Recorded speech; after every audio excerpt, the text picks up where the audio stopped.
Shalom adik-adik, selamat datang dalam ibadah Joy Kids kali ini. Dalam ibadah ini, kita dilayani oleh Kak Wiwi, Kak Jekdi, dan Kak Widya. Selamat beribadah semuanya. Siap untuk berdoa adik-adik? Oke, semuanya lipat tangannya, tutup matanya, kakak akan mimpin untuk doa satu. Bapak, kami mengucap syukur Tuhan untuk hari ini Tuhan kami bisa beribadah lagi. Kami mengucap syukur Tuhan. Bapak, sebentar Tuhan, ibadah ini Tuhan mulai. Kau yang berkati Tuhan dari awal, pertengahan, dan hingga akhirnya Bapak. Kau juga berkati Tuhan teman-teman yang belum bisa ibadah Tuhan. Kiranya Tuhan, Kau yang cepat langkahnya Tuhan untuk bisa beribadah dengan kami melalui YouTube. Terima kasih Tuhan Yesus atas firman Kamu Tuhan. Haleluya. Amin. Oke, masih semangat semuanya? Pastinya.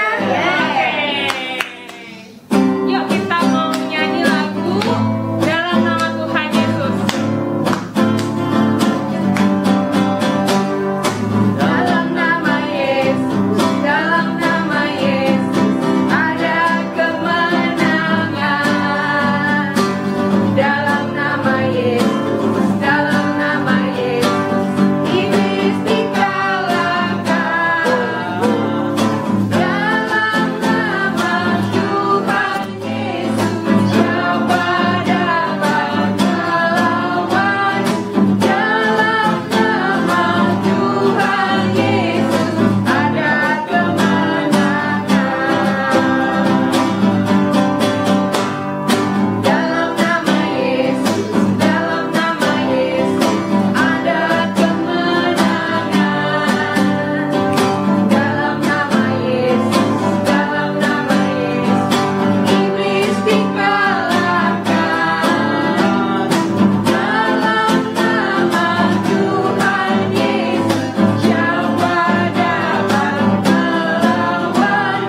Dalam nama Tuhan Yesus ada kemenangan. Dalam nama Yesus, dalam nama Yesus ada kemenangan. Dalam nama Yesus, dalam nama Yesus iblis dikalahkan. Dalam nama Tuhan Yesus siapa dapat melawan? Dalam nama Tuhan Yesus ada kemenangan. Yang percaya di dalam nama Yesus ada kemenangan, tunjuk tangan. Wah, pastinya adik-adik tunjuk tangan semua nih di rumah ini. Karena percaya hanya di dalam nama Yesus kita menang dari semuanya. Amin. Dari masalah, dari pergumulan, dari semua yang kita doakan kita pasti menang karena Tuhan. Oke, kita akan nyanyikan lagi bersama Yesus. Kita mau lakukan hal yang besar ya.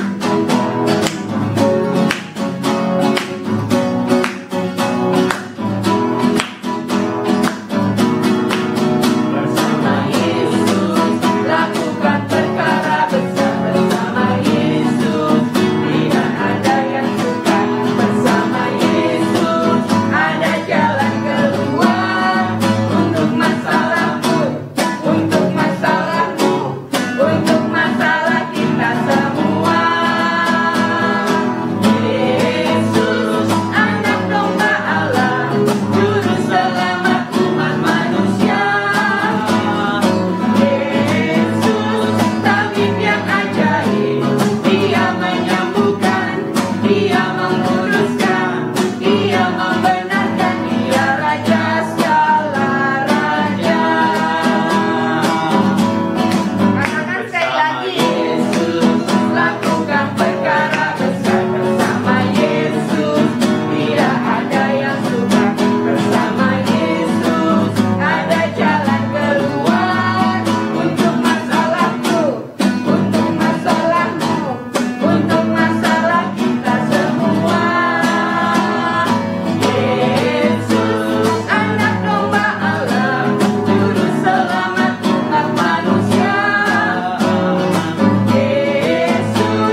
menjadi muda.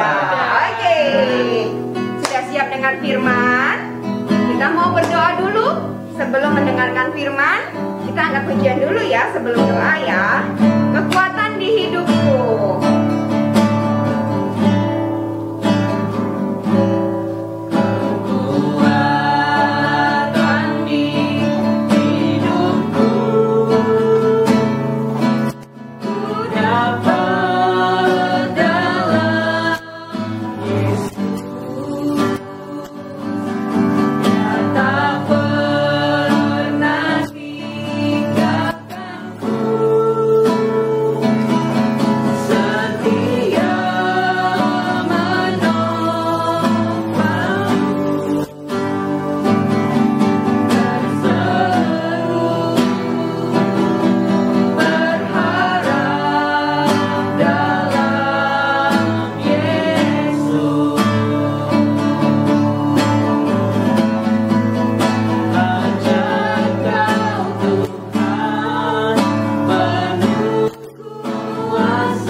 Karena Tuhan, kami tetap ada sebagaimana ada saat ini, masih boleh bernafas, diberikan kesehatan, boleh menikmati berkat yang daripada Tuhan. Kami bersyukur memiliki Allah seperti Engkau, Allah yang luar biasa, Allah yang senantiasa memberikan yang terbaik di dalam kehidupan kami.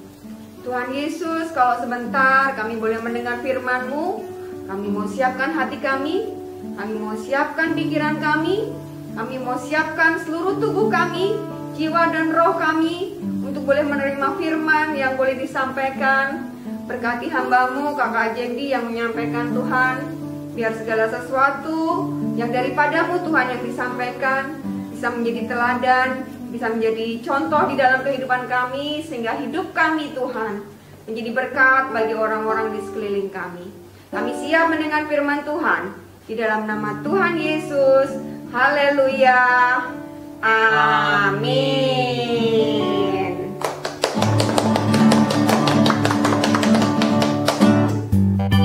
Oke adik-adik, terima kasih buat Kak Widya dan Kak Wiwi yang sudah mengajak kita bernyanyi dan memuji Tuhan.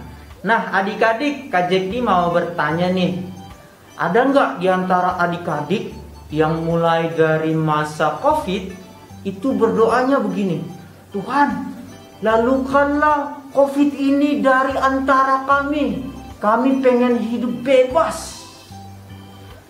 Adik-adik, kita berdoanya udah lama banget, mulai dari tahun 2020 bulan Maret sampai sekarang sudah mau 2022. Ada nggak yang sudah stop, berhenti berdoanya supaya COVID-nya hilang? Ada nggak yang udah berhenti? Coba angkat tangan. Wah, ada yang ngaku. Ternyata berdoanya udah berhenti. Oke, sekarang Kak Jekdi ubah lagi pertanyaannya. Ada nggak di antara adik-adik yang doanya begini, Tuhan, aku mau nanti pas pada saat penerimaan raport atau pas pada saat penaikan kelas nilaiku bagus. Tapi waktu penaikan kelas kemarin atau pas penerimaan raport, ternyata nilainya nggak bagus-bagus banget. Nah, siapa yang berhenti berdoa untuk supaya nilainya bagus? Angkat tangan. Ternyata ada yang ngaku juga. Puji Tuhan, masih ada yang ngaku. Nah, siapa juga di antara adik-adik yang sekarang ini berdoa, Tuhan, aku pengen dong di tahun ini nanti aku pengen punya sepatu baru, soalnya sepatuku udah jelek. Tapi numpang nanya Kak Jekdi, emang pakai sepatu mau keluar? Kan sekarang nggak boleh keluar. Emang di rumah harus pakai sepatu? Enggak Kak Jekdi, pokoknya aku pengen sepatu baru. Nah adik-adik kalau pengen sesuatu yang dipengenin pasti doanya sungguh-sungguh. Dan meskipun belum terjawab tapi tetap doa, Tuhan aku pengen nanti dapat gadget baru atau HP baru dan lain sebagainya. Kalau teman-teman punya keinginan yang besar, pasti adik-adik tidak akan pernah berhenti berdoa. Nah, suatu hari adik-adik di kisah di Alkitab, Kak Jekdi hari ini pinjam dari kisahnya yang ditulis oleh Om Matius, yaitu Matius 9 ayat yang ke-18. Kita mulai dulu ya. Matius berapa tadi? Matius 9 ayat 18 dan 19. Oke, adik-adik tunggu sampai semuanya ikut baca di rumah. Sudah siap? Ayo kita baca pelan-pelan. Sementara Yesus berbicara demikian kepada mereka. Jadi Yesus lagi ngomong di antara mereka banyak tuh waktu itu. Kan waktu itu Yesus terkenal. Jadi waktu Yesus kemana Yesus pergi, di situ pasti banyak kerumunan orang. Nah, Yesus lagi bicara sama orang-orang yang ada di depannya dia. Dia ngomong terus. Terus waktu dia ngomong, tiba-tiba datang seorang kepala rumah ibadat, lalu sujud menyembah dia dan berkata, tiba-tiba Yesus lagi ngomong, tiba-tiba datang semacam siapa ya Kak Jek dibilangnya, semacam pendeta lah ya. Kak Jek dipinjam aja dulu satu profesi, yaitu pendeta. Tiba-tiba Yesus lagi ngomong, Tuhan Yesus guru, stop dulu berbicaranya, stop. Tiba-tiba ruangan itu jadi sepi. Yang tadinya Yesus ngomong panjang lebar tiba-tiba diem. Gara-gara ini pendeta datang nongol tiba-tiba. Lalu dia bilang begini, kepala rumah ibadat itu bilang begini, anakku perempuan baru saja meninggal. Jadi anak pendetanya meninggal. Harusnya kalau ada orang sakit, kita bawanya kemana adik-adik? Iya, ke toko material. Bukan ya adik-adik? Kalau ada orang sakit harusnya kita bawa kemana? Iya betul, ke tukang gejrot, tahu gejrot. Bukan, tapi kita bawanya ke rumah sakit. Atau kalau enggak ada rumah sakit, harusnya kita kemana perginya? Ke dokter. Iya betul, ke dokter, bukan ke tukang ketoprak. Karena kalau tukang ketoprak nggak ngerti soal penyakit. Tapi kalau dokter dia ngerti. Oh ini sakitnya pasti batuk. Oh ini sakitnya pasti kebanyakan makan es krim. Oh pasti ini penyakitnya gara-gara tidurnya sedikit. Misalnya gitu. Dokter pasti tahu lah, kan Yesus bukan dokter. Kenapa kok ini pendeta datang ke Yesus? Kenapa adik-adik? Kan Yesus kan lagi ngajar, lagi ngomong. Dia kan nggak di rumah sakit. Kenapa pendeta ini datang ke Yesus? Nah itu pertanyaan buat kita adik-adik. Kalau adik-adik sakit, datangnya ke siapa? Datangnya ke itu KJP, ke papa mama. Betul. Karena papa mama yang lebih tahu keadaan kita dari rumah, itu betul. Tapi setelah itu kemana lagi? Baru ke dokter. Sangat betul. Tapi kok ini Yesus bukan dokter, Yesus juga bukan dukun, Yesus juga bukan tukang paranormal. Lalu kenapa ini pendeta kepala rumah ibadat datang ke Yesus?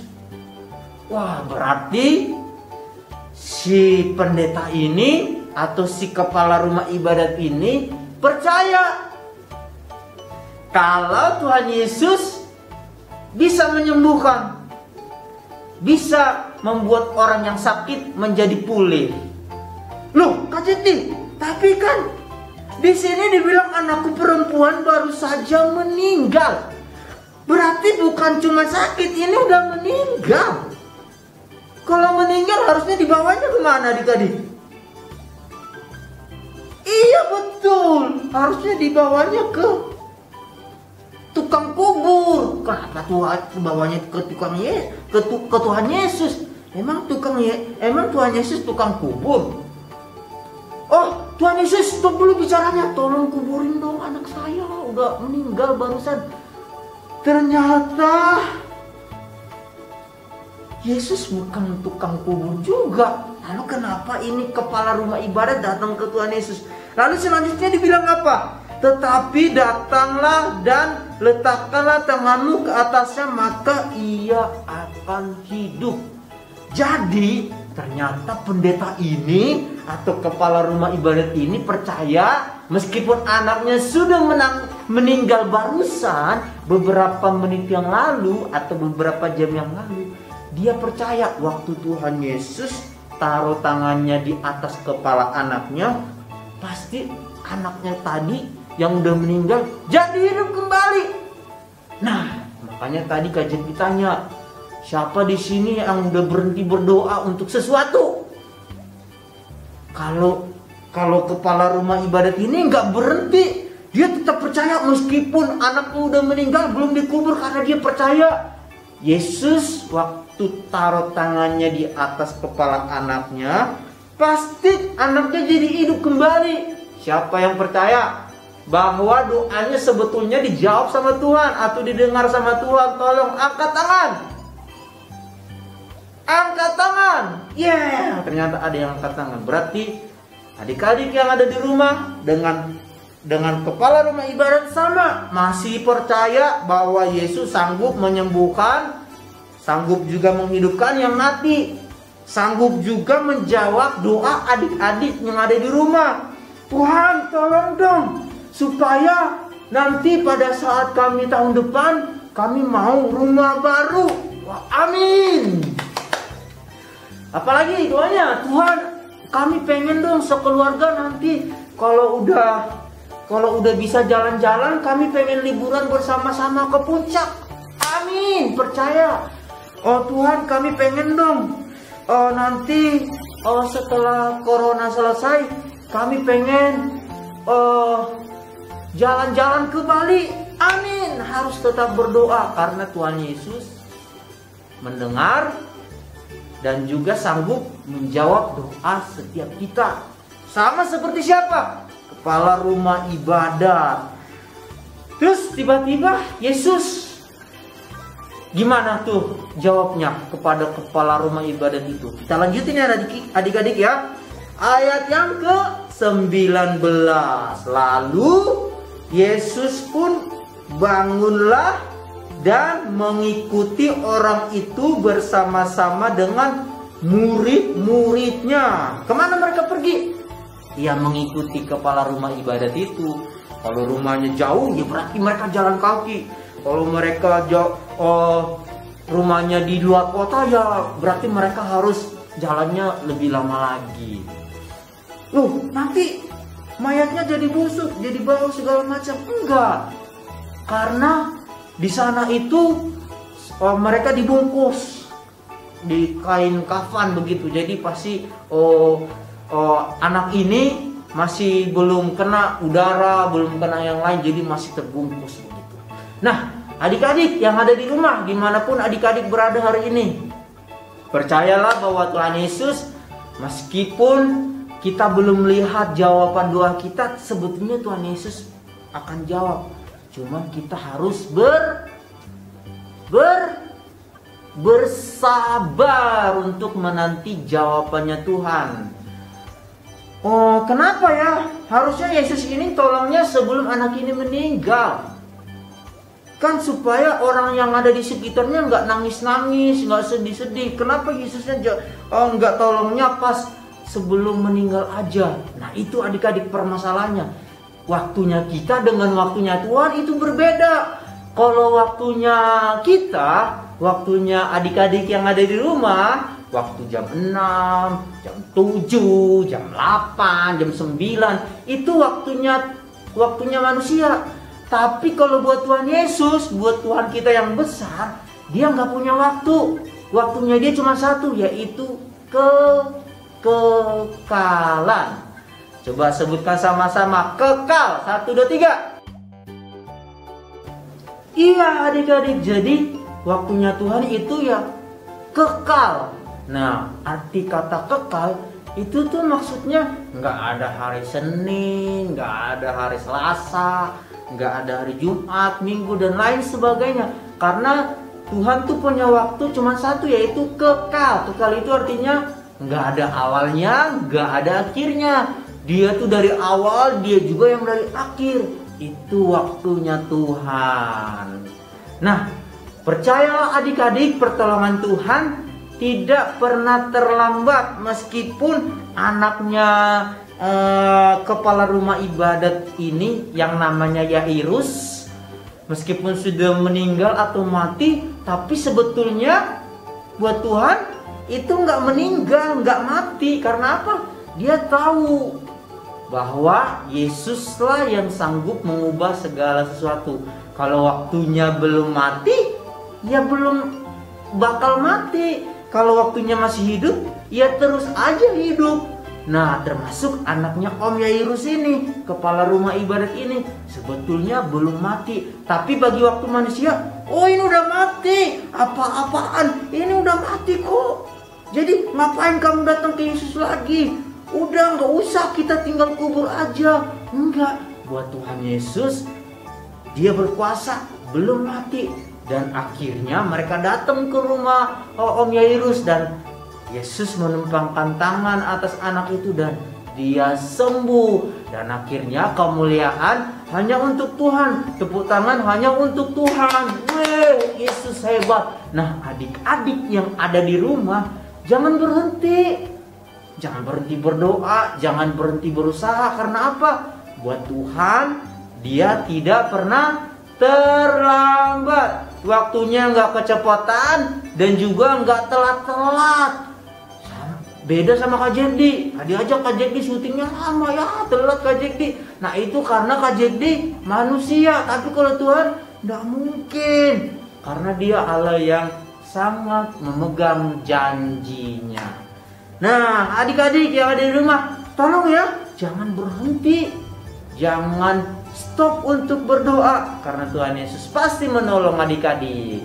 Oke adik-adik, itu yang bisa Kak Jekdi sampaikan hari ini. Semoga adik-adik yang ada di rumah, yang kelas kecil, yang kelas setengah kecil, yang kelas besar, semuanya doanya dijawab sama Tuhan kalau kita bersabar. Nah adik-adik, Kak Jekdi mau kasih challenge buat adik-adik, kasih tantangan buat adik-adik supaya tetap semangat berdoa. Yaitu tugasnya adalah adik-adik nanti bikin permohonan, bikin doa, tapi di videoin ya. Nanti ambil HP, terserah adik-adik, kalau bisa videoin sendiri pakai selfie, taruh di meja atau di tripod atau di mana saja, terus adik-adik berdoa. Nah di doa itu adik-adik utarakan atau sampaikan kepada Tuhan permohonan adik-adik. Oke?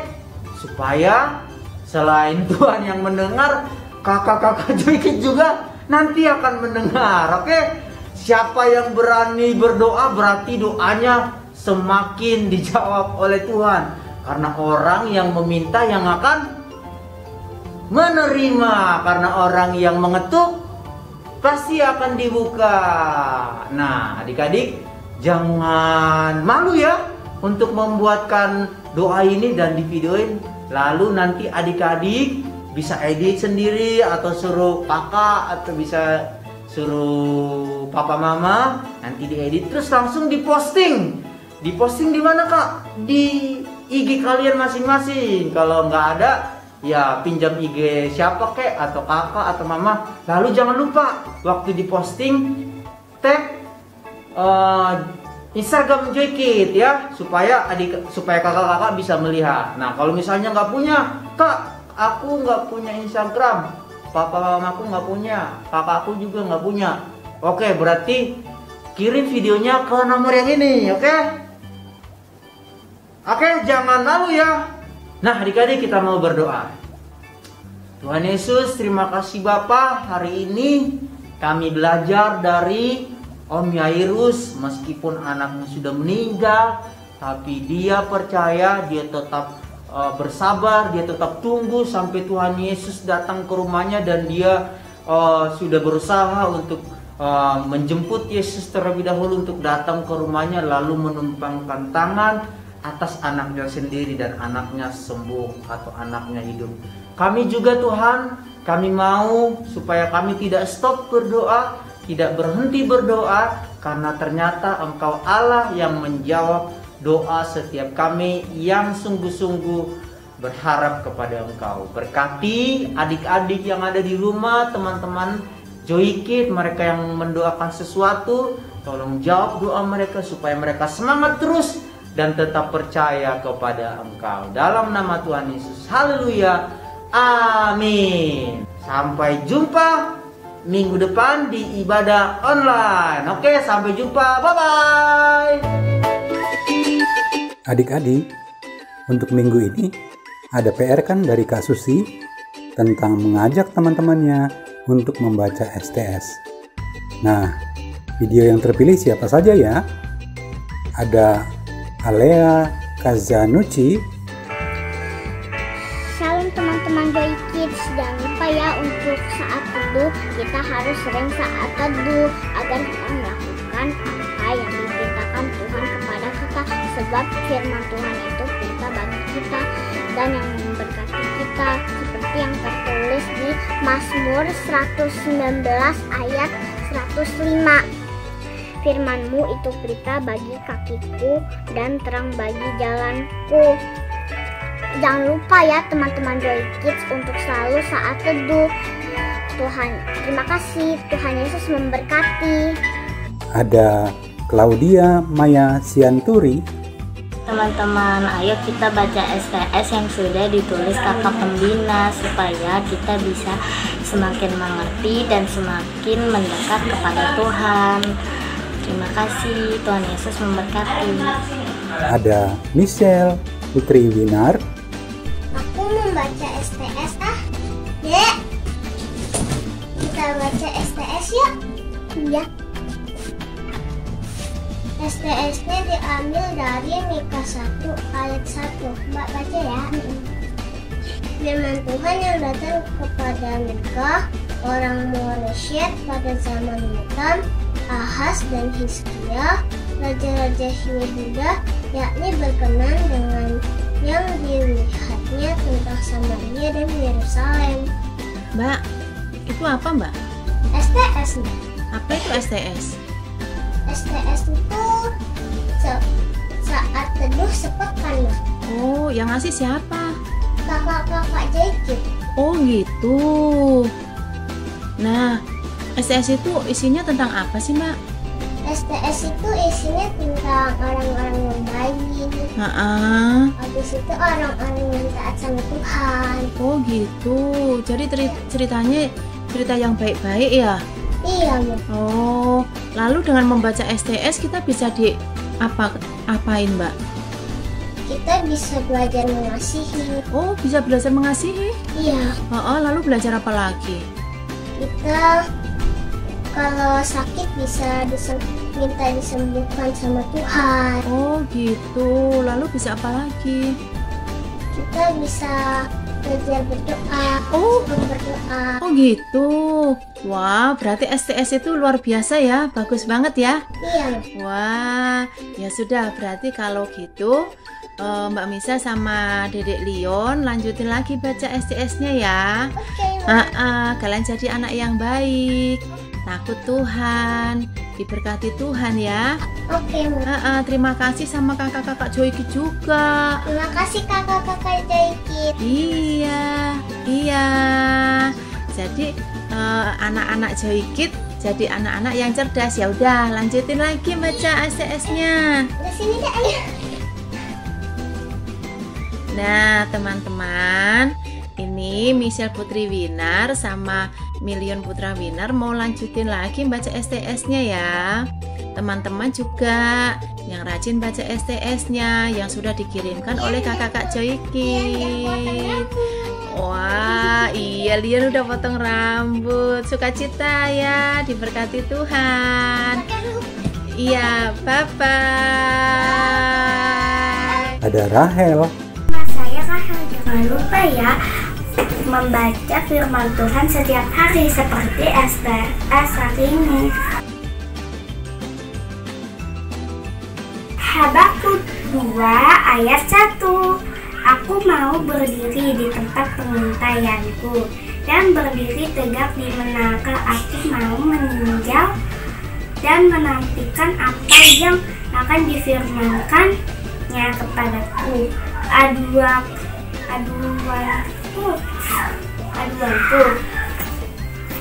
Jangan lupa ya teman-teman membaca firman Tuhan setiap hari. Terima kasih. Dan ada Dave Nathanael Osada Sihombing.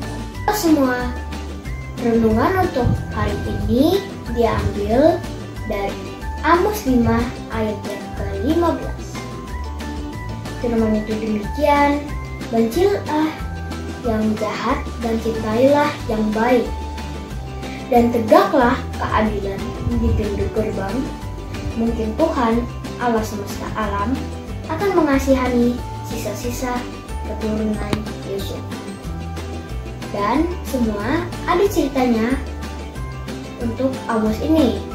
Dan jadi zaman dahulu kala Amos hidup pada zaman Raja Yerobeam. Dan di situ ada raja yang selalu sukses dalam peperangan. Dan raja itu sangat kaya, tetapi dia sangatlah sombong dan dia tidak mau mengasihani rakyat-rakyatnya yang kekurangan. Jadi jangan ngikutin raja-raja yang jahat-jahat itu ya semua, karena kita harus melakukan yang baik. Jadi baca firman Tuhan agar kita bisa tahu gimana cara melakukan kebaikan. Makasih teman-teman dan semuanya. Tuhan Yesus memberkati. Wah, keren-keren ya semua videonya. Selamat ya buat semua video yang terpilih. Tuhan Yesus memberkati.